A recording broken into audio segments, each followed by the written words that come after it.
कार्तिक महीने की कृष्ण पक्ष की यही चतुर्दशी तिथि, जिस दिन योगी राज ने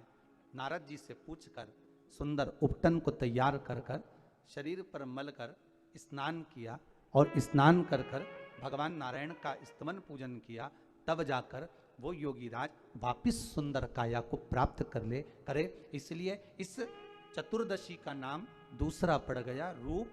चतुर्दशी। क्या नाम पड़ा है? रूप चतुर्दशी। और उस रूप चतुर्दशी के दिन, उस नरक चतुर्दशी के दिन महाराज जो हमारी पूजन का विधान है लक्ष्मी को प्राप्त करने का, इसलिए कहते हैं ये छोटी दीपावली है, यम के द्वार पर से भी बचाने वाली दीपावली, नरक से बचाने वाली दीपावली। कल धनतेरस का पूजन करा, आज रूप चतुर्दशी, नरक चतुर्दशी का वर्णन किया महाराज। कल आप सभी ने जो पाटे पर पूजन करी है, चौरंग पर पाटे पर जो आपने पूजन जमाई थी, चांदी के सिक्के में मौली लपेटी थी, सिक्के में मौली लपेटी थी, उसको थाली में रखा था, वही स्थान पर वो थाली अगर आपने उठाकर अंदर रख ली हो या कहीं पर विराजमान कर दी हो, उस थाली को कहीं विराजमान कर दिया हो, तो आज फिर पुनः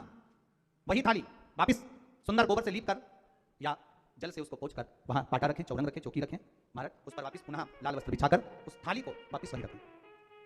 आज जो दिया लगना है, आज जो दीप लगना है महाराज, एक दिया आटे का चौमुखी, 4 बत्ती का दीप लगाएं, उसमें चाहे तो सरसों का तेल डालें, तिल्ली का तेल डालें, चाहे तो उसमें मीठा तेल डालें, और 4 बत्ती उसमें होना चाहिए, थोड़ी सी पीली सरसों, अगर पीली सरसों हो तो पीली सरसों, नहीं हो तो काली सरसों उस दीप के अंदर डाल दीजिए महाराज। एक घी का दीप लगाएं, फिर ध्यान दीजिएगा, घी का दीप जो कलदार रखे हैं, लक्ष्मी जी का जहां पूजन कर रहे हो, लक्ष्मी जी का सीधा हाथ घी का दिया होना चाहिए, तो आपका कौन सा हाथ हो गया? उल्टा। लक्ष्मी जी का उल्टा हाथ वहां पर रखो चौमुखी दीप, और महाराज जल का छींटा देकर उन जो सिक्के रखे हैं, जो लक्ष्मी जी रखी है, भगवान का जहां पूजन कर रहे हो, उस पर जल का छींटा देकर सुंदर भाव से माता लक्ष्मी का स्मरण कर, गणेश जी का स्मरण कर, आप भाव से महाराज जल का छींटा देकर सुंदर वस्त्र अर्थात मौली कलेवा जो भी आपके पास में हो समर्पित कर भाव से रौली, मौली, चंदन, अबीर, गुलाल, मेहंदी, जो भी सामग्री पूजन का साहित्य आपके पास में है, उन कलदारों पर माता लक्ष्मी पर समर्पित कर दें। 5 अमरबेल के टुकड़े, 5 कमलगट्टे, 5 हल्दी की गांठ उस पर समर्पित कर दें महाराज। माता लक्ष्मी को मीठे का भोग लगा दें, और भोग लगाने के बाद में माता लक्ष्मी को प्रणाम कर कर सुंदर जो चौमुखी दिया आपने बनाया है उसको तो वहीं रखे रहने दें। जो घृत का दिया बनाया है, घी का जो दीप लगाया है आपने 1 बत्ती का, उसमें 4 बत्ती नहीं होना चाहिए, केवल जो तेल का दीप लगेगा वो 4 बत्ती का, घी का दीप 1 बत्ती का, उस 1 बत्ती के दीप को लेकर माता लक्ष्मी जी की आरती करें। माता लक्ष्मी की आरती करें, और माता लक्ष्मी की आरती कर कर उनका अनुमोदन कर, उनको प्रणाम कर, निवेदन कर, नमन कर, जब दीप को रख दें तब माता लक्ष्मी के सम्मुख में अपनी झोली को पसार कर प्रणाम करें। माता लक्ष्मी से निवेदन करें, हे मां आप रूप की देने वाली हो, आप नरक के भोग से छुड़ाने वाली हो, हे मां आज भगवान नारायण के साथ आप हमारे यहां सदा के लिए विराजमान होइए। अपने इष्टदेव, अपने कुलदेव, अपने पितृदेव का स्मरण करें, नमन करें, प्रणाम करें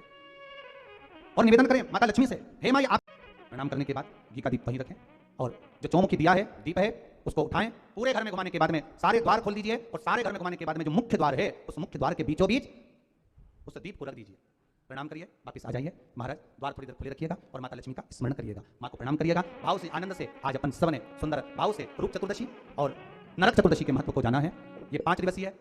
दीप पूजन, दीपावली का पूजन 5 दिवसीय, जो सुंदर लक्ष्मी जी का सुंदर पूजन का विधान हमारे यहाँ 5 दिवसीय दीप महोत्सव मनाया जाता है, उसमें से दूसरे दिन की कथा को आज विराम देते हुए बड़े भाव से, आनंद से आप सभी को रूप चतुर्दशी की, नरक चतुर्दशी की बहुत बहुत छोटी दीपावली की